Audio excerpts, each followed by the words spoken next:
Sisimulan ngayong araw ang confirmation of charges hearing ni former President Rodrigo Roa Duterte sa International Criminal Court.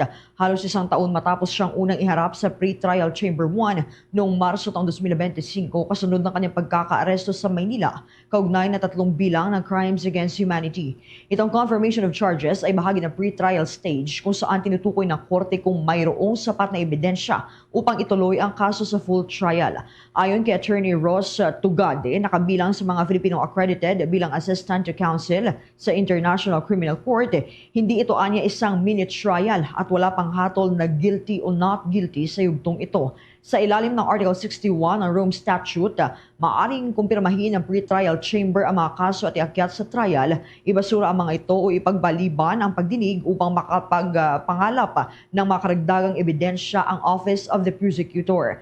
Bagamat bihira umanong ibasura ng International Court ang kaso sa mga pre-trial stage, sinabi ni Tugade na may mga precedent kabilang ang kaso ni Bahar Idris Abu Garda mula yan sa Darfur, Sudan, kung saan hindi kinumpirma ang 3 bilang ng war crimes laban sa kanya. Gayunman, binigyan diin niya na sa kaso ni Duterte na una nang naglabas ng warrant of arrest ng International Tribunal, isang indikasyon na may reasonable grounds ang korte na may sapat na basehan upang isulong itong proseso.